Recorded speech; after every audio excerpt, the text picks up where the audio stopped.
Gandang umaga guys, welcome to day 2.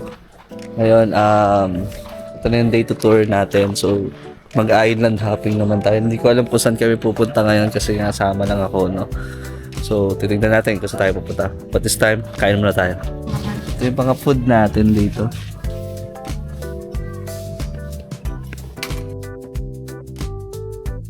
Dito, papunta na kami dun sa pick-up point ng aming bangka. Dahil puro island hopping at diving ang gagawin natin ngayong araw. Dito pa lang sobrang linaw na ng dagat. Yun na nga pala yung bangkang sasakyan namin. Dahan-dahan sa pagsakay, baka may malaglag. Ito, mandar na yung bangka. Sobrang sakit nga lang sa tenga pero sobrang ganda ng tanawin. Halos 1 oras kami bumiyahe. Tapos dito, nung minto kami sa isang isla, nakita namin yan, no?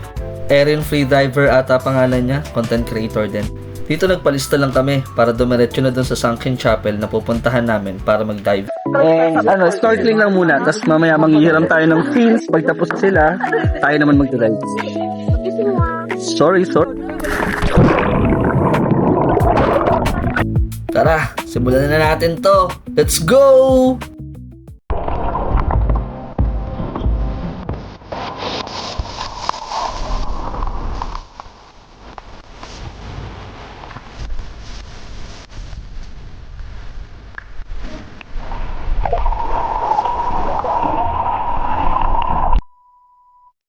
Halos 1 oras din kami nag-dive doon. Pero dito, papunta na rin kami sa susunod na isla, ang Sambawan Island. Ito yung entrance point, tapos ito yung dagat, sobrang ganda. Grabe. Ayan o, naglalakad kami papunta doon sa cottage. Hi guys! Ito yung food namin. Tara, enjoy sa pagkain. Nandito na kami ngayon sa Sambawan Island. And nakaka-amaze lang yung ganda ng dagat. Sobrang linaw. Sobrang linis, solid. Oh. Quality. Sambawan Island. Tara, dive ulit.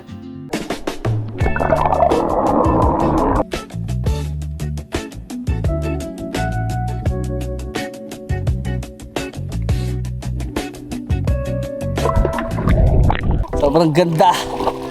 Sambawan Island. At this point, pupuntahan namin yung view deck sa taas ng Sambawan Island. Ito siya, parang kubo-kubo. Pero habang papaakyat ako, may napansin na ako sa aking camera. Ano kaya yung sira nito?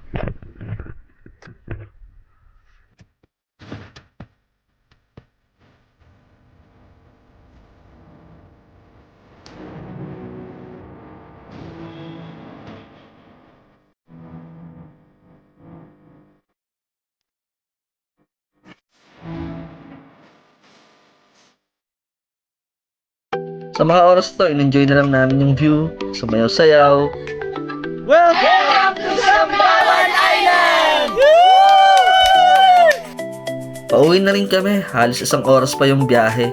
Pero sobrang ganda talaga dito. Ayan no, ito parang hati yung langit no.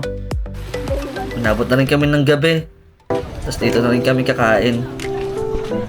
Ito yung parang sentro ng ihaw-ihaw dito sa Biliran. Dito ko na rin tatapusin yung video. Quality, ayos.